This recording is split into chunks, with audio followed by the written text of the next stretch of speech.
Hey there, terrific teachers and techies out there. Today I want to go back and just talk a little bit about sharing audio or inserting audio into Google Slides. So we've looked at that before, and it's a great tool to have, especially if you're having Google Slides that are being shared to students, and maybe you want to add some audio instructions in there, or just to have some reminders, whatever it might be. Any way you can add audio to support your students is always a great feature to have. There's something to keep in mind with that. That I just want to highlight because it does come up often. So let's say I have a slide here and I want to insert some audio. So we looked in a previous screencast how you can actually record the audio and insert it. So let's say I want to insert the audio that I have here, and I go up top to insert and I go over here to audio. So the audio, if you recall, has to be in your Google Drive. So this is going to search the audio in my Google Drive. So let's say I want to put this one here. That's called the Simple Machines Intro. I can hit select and it pops it into my Google Slide. So we talked about in a previous screencast how you can have it whether you have to click to play it, how it's or it can play automatically, whether it's going to stop as you change slides. So these are all in the settings of that particular sound file. So often what happens is people just will record, they'll put that in, they'll share the slide deck to their students, whether they're sharing the link or inserting it in Google Classroom, whatever it might be.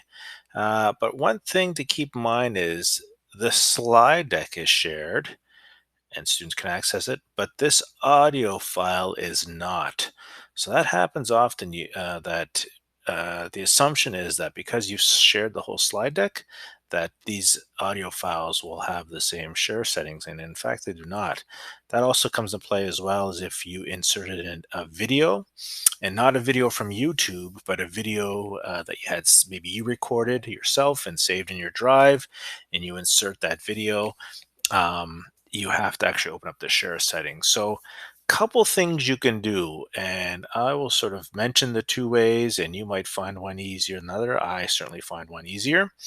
So that audio file, I have a folder here called Google Slide audio file. So I suggest creating a folder specifically for all the audio files that you are going to create. So here it is here. Now, I could go in and right click on this or click the little share icon up here. I could get a shareable link and make that shareable to my students. But then that means every time I do another audio file, I would do the same thing, same thing, same thing. So I find the easiest way is if you actually change the share settings in the whole folder itself. So then every time you insert or you upload or save a audio file to that folder, as long as you open up the share settings for that folder, you will it will inherit those audio those same share files. So what I mean here is right now this Google Slide audio files, the folder is not just shared to me. So I can click the share settings and I'll have options here, and you might be familiar with the share settings where you can type someone's name. I'm going to get a shareable link. And so right now, the default is to share only within my edu domain, which could be fine. Anyone who has the link in my Google, maybe I'm sharing it through Classroom, students would be logged in, that would work. You can adjust that any way you see fit. So if it was audio files that maybe weren't going to be shared specifically within students being logged in, I could change that to anybody has links. Whatever you feel is the best, I would change that folder to that share setting. And so when I hit save, let's say I'm going to say anyone who has the link, I hit save. Uh, can view, sure, I'll hit done. And right now, this audio folder has those share settings. So I can go back in and I can see that anyone who has the link can view.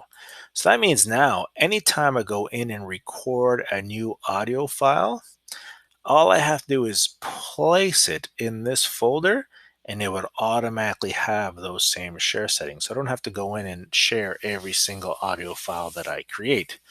So again, just to repeat, record an audio file, save it directly in this folder here that I've created, and that's the one where I've opened up the share settings, and that means anybody who has the link, in this case, the link would be within the slide deck, they would be able to hear those files. So that's just something that always comes up, I find, that you might share the slide deck, and if you have audio files or even a video, you have to share those attachments within that slide deck as well.